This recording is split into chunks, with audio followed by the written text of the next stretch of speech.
Bienvenue sur JD Édition Mag TV. Vous suivez la revue de presse Éduc-Info numéro 15 de l'année 2023. En titre,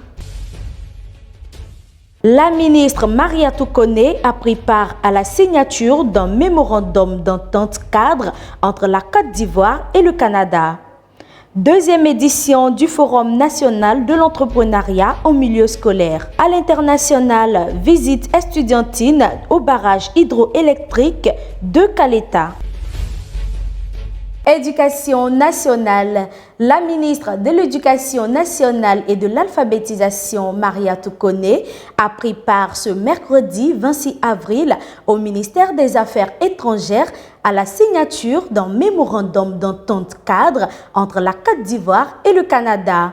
Parmi les 4 domaines d'action prioritaires concernés, l'éducation avec le projet d'appui à la santé sexuelle adapté au genre et le maintien de la jeune fille à l'école. Un projet qui sera réalisé dans les régions de l'Indénu-Djoablin et du Bassa-Sandra. Korogo, lancement des épreuves physiques du BEPC au Collège moderne. Le directeur régional de l'éducation nationale et de l'alphabétisation, Birama Traoré, a procédé au lancement des épreuves physiques du BEPC au Collège moderne de Korogo en compagnie de ses proches collaborateurs. Le DRENA a invité les enseignants à la vigilance et au professionnalisme.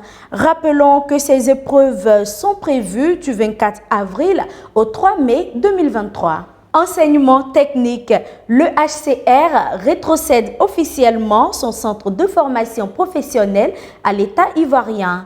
Le Haut Commissariat des Nations Unies pour les réfugiés HCR a rétrocédé officiellement à l'État de Côte d'Ivoire ce jeudi 20 avril 2023 à Taabou, son centre de formation professionnelle qui avait servi à la formation des jeunes réfugiés libériens. Créé en 1996 par le HCR, ce centre répondait principalement aux besoins de formation des jeunes réfugiés libériens et quelques jeunes de la communauté haute. Enseignement technique toujours, échange avec la conférence des présidents des établissements privés.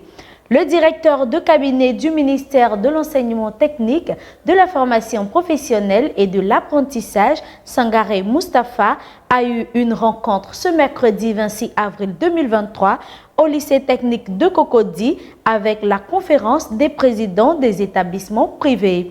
Au cours des échanges, 9 points importants ont été abordés, notamment la politique d'orientation des élèves dans les établissements techniques de formation professionnelle et d'apprentissage, la question de la suppression de certaines filières tertiaires par le MEDFA. Des réponses précises ont finalement été apportées à ces préoccupations par le directeur de cabinet au fondateur. Enseignement supérieur, efficacité émergente et énergie renouvelable. Faire de la Côte d'Ivoire un hub énergétique à l'horizon 2030 avec une ressource humaine qui maîtrise l'aspect technologique qui va avec. Tel est le sens du projet présenté ce jeudi 20 avril 2023 à la salle du conseil de l'université Félix Houphouët-Boigny de Cocody. Cette présentation a eu lieu en présence du ministre de l'Enseignement supérieur et de la Recherche scientifique, le professeur Adama Diawara. Inauguration du plus grand showroom de solutions digitiques et d'impression d'Afrique de l'Ouest. Timaok SDI a procédé à l'inauguration de son nouveau siège, SIS à Cocody de Plateau ENA, ce en présence de son directeur général Patrick Assi. Emmanuel Kwao y était, suivant son reportage. Le nouveau siège de la société Timaok SDI, anciennement nommé CIFOB, a été inauguré ce mardi 25 avril 2023 à Cocody de Plateau, ENA. La cérémonie s'est ouverte par une série d'allocutions, dont celle du directeur général de Timaok SDI, Patrick Assi. Timaok est un acteur pleinement engagé dans la politique d'émergence du président de la République. Pour cela, monsieur le représentant du Premier ministre, nous vous invitons, sinon nous vous proposons d'écrire l'émergence avec des lettres de noblesse par nos machines d'embellissement de Fabrice Posito, directeur général de Réseau France, et de Julia Miliotto, CEO de Konica Minolta en Afrique de l'Ouest et centrale. La série de prises de parole a été suivie par la consécration de la structure par le bishop Benjamin Boni. Une visite guidée a permis à Monsieur Patrick Assis, directeur général, de présenter les acquis de la dite entreprise depuis sa création en mars 2005 jusqu'à aujourd'hui. Deuxième édition du Forum national de l'entrepreneuriat en milieu scolaire. Placé sous le thème de l'éducation entrepreneuriale, un levier important pour une école de qualité, la deuxième édition du Forum national de l'entrepreneuriat s'est tenue les 27 et 28 avril 2023. Emmanuel Kwao pour le reportage. Ce jeudi 27 avril 2023, au lycée classique de Cocody, s'est tenue la première journée de la deuxième édition du Forum national de l'entrepreneuriat en milieu scolaire de Côte d'Ivoire, organisé par le ministère de l'Éducation nationale et de l'alphabétisation. Cet événement qui se tient du 27 au 28 avril a pour thème l'éducation entrepreneuriale, un levier important pour une école de qualité. Des allocutions, notamment celle du représentant de la ministre de l'Éducation nationale qui a aussi procédé à l'ouverture du forum. Au nom de Madame la ministre de l'Éducation nationale et de l'alphabétisation, professeur Koné Marietou, je déclare ouvert le forum de l'entrepreneuriat en milieu scolaire. Cette deuxième édition a été meublée par des prestations de slam, des visites de stands et des panels avec des thèmes très constructifs pour les jeunes entrepreneurs scolaires. Il faut dire que l'entrepreneuriat aussi vient comme un élément second dans notre système éducatif pour lutter contre le problème de l'employabilité. Voilà, parce que vous avez vu avec nous ce que nos élèves sont capables de réaliser sur le plan agricole, sur le plan de la robotique. Je crois que ce sont des choses qui méritent d'être encouragées. C'est pour cette raison que nous avons initié ce forum qui en fait c'est un bassin de célébration de nos talents, de nos génies, de nos entrepreneurs de demain. Cap sur l'international. Au Togo, un nouveau campus définitif bientôt pour l'université de Kara. Après une vingtaine d'années dans les locaux provisoires, l'université de Kara, deuxième université publique du Togo, disposera bientôt d'un campus définitif.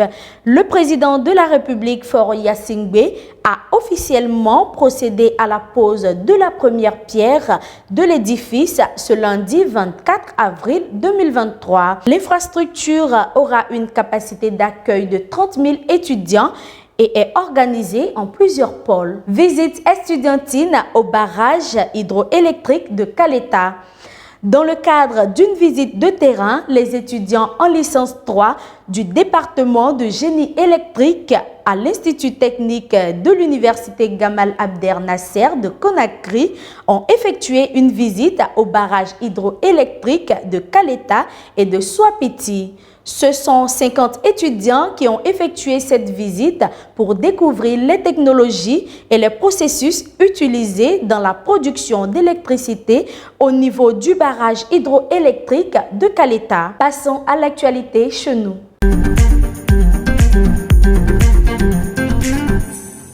Action sociale.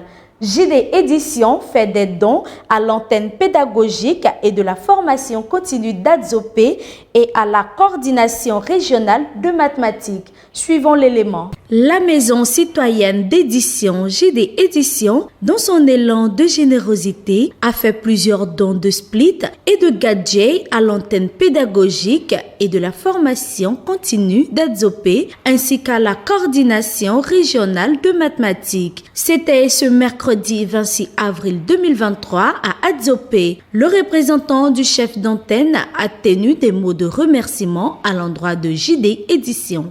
Au nom de Madame le chef d'antenne, au nom de tous ses collaborateurs et particulièrement au nom de la coordination régionale de mathématiques, nous vous disons merci. Merci d'avoir répondu à notre sollicitation, d'avoir satisfait notre demande en nous offrant ce matériel qui va nous permettre de travailler dans de bonnes conditions, dans des conditions agréables pour tous, aussi bien pour travailler en CRD et recevoir nos professeurs qui viennent nous rendre. La revue de presse Éduc-Info numéro 15 de l'année 2023 sur JD Édition Mag TV est terminée.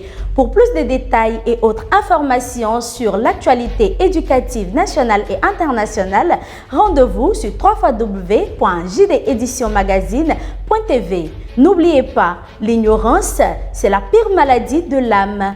Cette citation est extraite de l'œuvre Wakubo l'albinos d'Abraham Bobou. Merci de nous avoir suivis.